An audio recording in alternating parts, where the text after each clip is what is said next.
વડોદરામાં પોસ્ટર વિવાદની ચૂંટણી પંચે નોંધ લીધી છે। રંજનબેન ભટ્ટના પોસ્ટર લાગવા મુદ્દે રિપોર્ટ માંગ્યો। સ્થાનિક ચૂંટણી અધિકારી પાસે રિપોર્ટ માંગવામાં આવ્યો છે। વડોદરા પોસ્ટર વિવાદની ચૂંટણી પંચે નોંધ લીધી। રંજનબેનના પોસ્ટર લાગવા મુદ્દે માંગ્યો રિપોર્ટ। સ્થાનિક ચૂંટણી અધિકારી પાસે રિપોર્ટ માંગવામાં આવ્યો છે। હિરણ અમારી સાથે જોડાઈ ગયા છે। હિરણ, અલગ અલગ જગ્યાએ વડોદરામાં જ્યારે પોસ્ટર્સ લાગ્યા છે ત્યારે શું રિપોર્ટ માંગવામાં આવ્યો છે?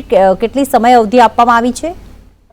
વડોદરામાં અલગ અલગ જગ્યાઓ પર સાંસદ તરીકે ચાલુ સાંસદ અને ઉમેદવાર જેના જો ઘોષિત કરવામાં આવ્યા છે એવા રંજનબેન ભટ્ટના પોસ્ટરો લાગ્યા છે અને આ પોસ્ટરોમાં સીધી રીતે રંજનબેન ભટ્ટના નામનો ઉલ્લેખ હોવાના કારણે ચૂંટણી આચારસંહિતાનો ભંગ પણ થતો હોય તે પ્રકારની પિટિશન, એટલા જ માટે ચૂંટણી પંચ દ્વારા સ્થાનિક ચૂંટણી અધિકારી પાસે આ રિપોર્ટ માંગવામાં આવ્યો છે। સંભવતઃ આજે અથવા તો આવતીકાલે એનો પ્રાથમિક રિપોર્ટ છે એ ચૂંટણી પંચને સોંપવામાં આવશે। નિયમ પ્રમાણે જો કોઈ ઉમેદવારનું નામ લખેલું ન હોય તો ત્યાં આચારસંહિતાનો ભંગ નથી થતો, પરંતુ જો કોઈ ઉમેદવારના નામ જો આ પ્રકારે ઉલ્લેખ હોય તો તેમાં ક્યાંક આચારસંહિતા ભંગની વાત આવતી હોય છે ને એટલા જ માટે ચૂંટણી પંચે સ્થાનિક તંત્ર પાસેથી આ અંગેની રિપોર્ટ માંગવામાં આવ્યું છે। કયા કારણોસર આ પોસ્ટર વગેરે છે લગાવવામાં આવે છે અને એના પાછળના કારણો અંગેનો વિસ્તૃત રિપોર્ટ મંગાવ્યો છે। આભાર તમામ વિગતો માટે, હિરેન।